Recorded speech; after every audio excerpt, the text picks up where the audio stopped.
Sawadee-krap. La fois dernière, je vous ai parlé d'Hippocrate, de la misanthropie chez cet auteur de l'Antiquité, et je vous disais qu'il rattache ce concept à une éthique logique, puisque le premier article du serment d'Hippocrate est primum non nocere, qui signifie d'abord ne pas nuire. L'heure est venue de vous parler de Platon et du sort qu'il fait à la misanthropie et à la misologie. Pour rappel, la misanthropie est la haine de l'humanité et la misologie est la haine du langage, de la raison et in fine de la culture. Si je vous demandais qu'est-ce qui peut pousser un homme à devenir misanthrope, si nous parlions ensemble de misanthropie, vous me diriez peut-être que le destin de l'homme, de toute manière, est de vivre avec ses semblables. Nous sommes à la fois des animaux sociaux et politiques. Dans une prochaine vidéo, j'expliquerai peut-être la différence entre ces deux concepts. Alors, qu'est-ce qui pousse un homme à devenir misanthrope ? Certaines fois, la philosophie rejoint la doxa. Cette confluence est d'ailleurs bienvenue. Alors, Platon nous parle de misanthropie et de misologie dans un ouvrage qui s'appelle le Phédon et qui se donne comme programme de nous parler de l'immortalité de l'âme. Dans cet ouvrage, Platon entreprend ce que l'on appelle une étiologie de la misanthropie. L'étiologie est la science des causes. Alors, que dit Platon ? Pour le philosophe, un humain devient misanthrope quand naïvement il a donné sa confiance à trop d'hommes qui ne la méritaient pas, et quand il s'en aperçoit, il regrette d'avoir cru en la sincérité de ses congénères. Vous voyez que pour une fois, la philosophie est simple et s'exprime comme Monsieur Tout-le-Monde. Un homme devient misanthrope parce qu'il a reçu une parole qui n'a pas su tenir ses engagements. Qu'est-ce qu'un misanthrope ? Pour Platon, c'est un déçu de l'humanité. Alors, pourquoi cette définition platonicienne, en dépit de sa simplicité, est-elle intéressante ?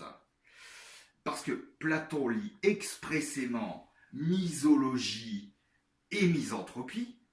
La misanthropie part d'un logos dévoyé. Alors logos, je rappelle que ça signifie à la fois langage et raison. La haine du misanthrope vient d'abord de ce qu'on l'a payé de mots, qu'on s'est moqué de lui, en lui faisant prendre des vessies pour des lanternes. Voyez ces amants éconduits, ces amants à qui on a promis de les aimer toujours et qui s'en vont déçus. Voyez le peu de cas qu'ils font de l'humanité. Un deuxième exemple, voyez nos concitoyens qui ne croient plus en la parole des hommes politiques. En refusant d'écouter les politiques qui régissent nos vies, nos concitoyens ne sont-ils pas tous devenus misanthropes ? Ce que nous retiendrons, c'est que quand un humain, quand on ment à un être humain, l'humain n'est pas content, il plonge dans l'inhumain.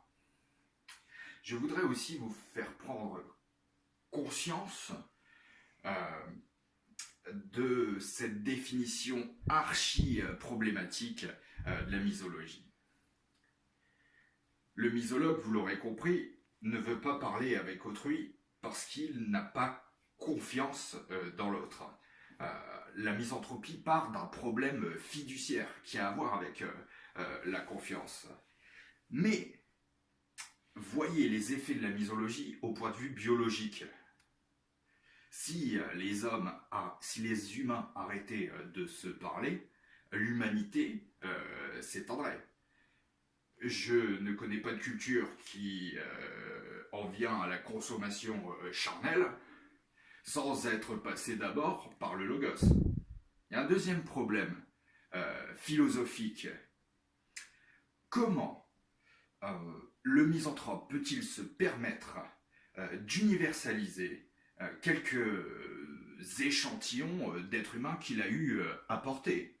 Comment passe-t-on du particulier à l'universel? Est-ce que parce que Paul et Pierre m'ont menti, est-ce que Jacques aura une langue civile?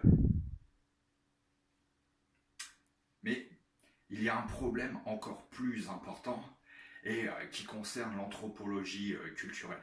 L'anthropologie est la science des hommes, de l'humanité. Alors, comment voulez-vous faire un homme d'un enfant sans passer par le logos, sans passer par la parole? Ça n'est pas possible, clairement.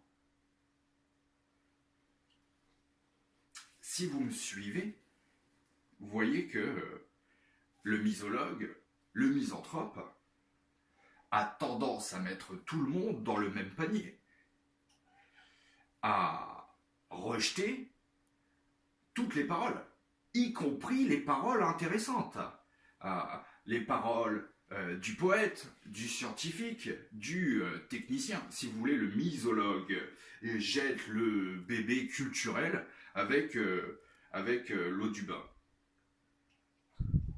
La prochaine fois, je vous parlerai de l'invention du mot misanthropie en français par un des grands auteurs de notre panthéon littéraire, à savoir François Rabelais.